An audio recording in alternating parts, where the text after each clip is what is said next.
Hello and welcome. Today we are going to learn a new topic which is challenges before India's economy. So let's get started. So in previous video I gave you the brief introduction of the Indian economic paper syllabus and the basic concepts involved in the Indian economy. So today's lecture will be dedicated for the next topic of the challenges. Now what do you mean by the challenges and which are they? So I have highlighted some challenges in this lecture. So the first challenge is the natural resources. So natural resources are those resources by using them we fulfill our day-to-day needs of energy, of consumption and of development.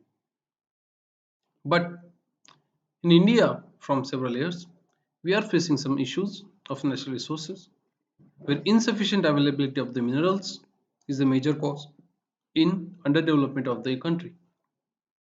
The cost of extraction is much higher compared to the other developed world because undeveloped technology in India is causing a major hurdle in extracting those minerals beneath the earth. Environmental barriers is the next cause behind natural resources problem. Being a developing country and being a country of the trees and animals, we have some policies regarding environment which are so stringent that changing them is next to impossible. Hence, extraction of the minerals becomes easily unavailable for the government.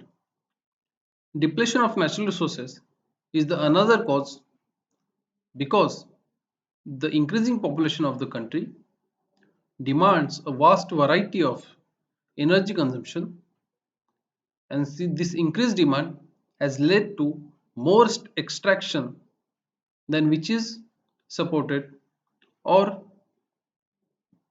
advanced by the or the documented by the national environment conservationists.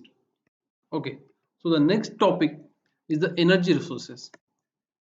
Energy resources are bifurcated into some sections. We can broadly divide them into two segments. First is conventional energy sources and unconventional energy sources. In conventional energy sources, petroleum products, then uranium, coal, these are our conventional energy resources. Fossil fuels, this is also conventional energy resources. But as I said previously, these resources are also depleting. And being a country with more variety of energy resources, but still we are importing a vast amount of petroleum products from the Gulf countries because India can sustain only 30% of its need of petroleum on its own. The rest of 70% gets imported, and that imports cost the exchequer a more amount of money than it could be used in the home production. Hence, energy resources are the biggest hurdle for the country's development. And so you can see that government is launching the missions like e-cars or the electrification of all things because we cannot afford to pay more for just for the petrol. So distribution problem is also there because energy resources are so unevenly distributed that collecting it and again allocating it to rest of the country becomes so difficult for the government. Now unconventional energy or the non-conventional energy resources. See, India is the country where 12 months of sunlight is possible, if not 12 months, nearly 8 months full sunlight or the full sun distributes energy across the country.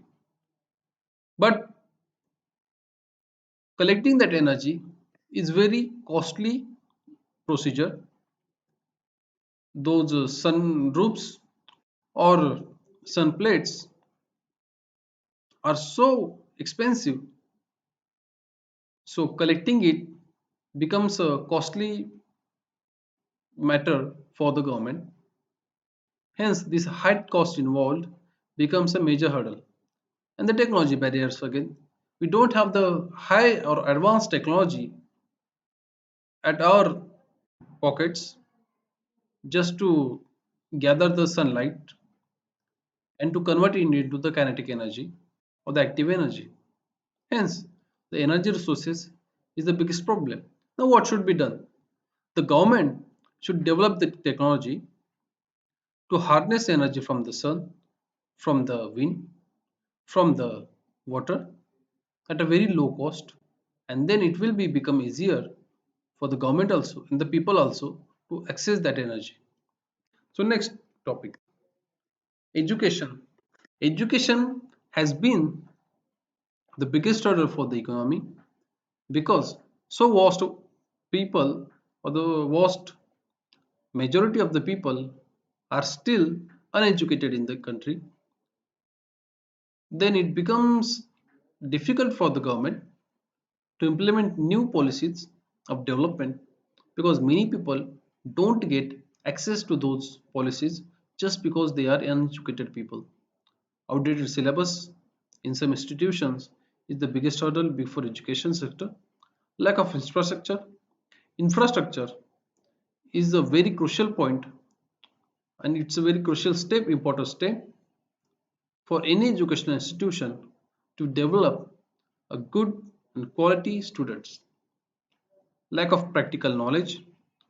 Students, you must have experienced in your 10 plus 2 or in your high schooling that only theoretical framework is being taught to you and not the practical explanation is given to you.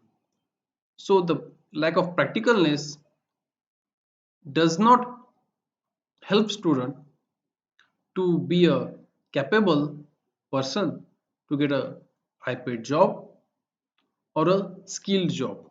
So the lack of skills is the biggest hurdle before India's economy.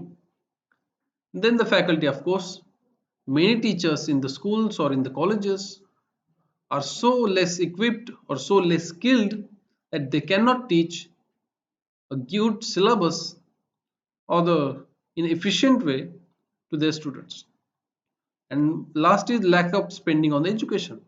Government of India is still spending a very less amount of money on education that buying infrastructure out of those money becomes next to impossible. Now health. Health sector is also the major cause and the major challenge before India's economy. Indian economy is still experiencing some very unexpected diseases that it should have been countered or they should have stopped ago. So health infrastructure is also the major challenge. Government is still spending a lot of money on health infrastructure, but it's not enough or it's not sufficient for the people. Rural area problem. Rural area people always faces these problems that they don't get good quality of healthcare amenities at their disposal and the basic primary healthcare system is so weak in India that many people stay remain unnourished. They experienced hunger and so the child labor becomes a major issue because if they don't get food then they have to work and then it's a very contradictory problem that once you stop on the one side government wants to stop the child labor on the other side people are still experiencing hunger. Okay, environment. Environment is also the major challenge because Indian economy is still facing some environmental issues or the country where the l- nearly second largest population is residing has the biggest environmental pollution cases. The country's capital, Delhi, is the majorly polluted city in the world, and it's experiencing climate change problems also. Environmental policies of the government are also not in tandem with the developmental policies, and this is affecting the natural resources also. I told you that natural resources are depleting just because environment is polluting, the climate change is happening. Okay, this was all about today's lecture. In next video, I'll be teaching you some new interesting concepts. Till then, stay safe, stay home, and take necessary precautions.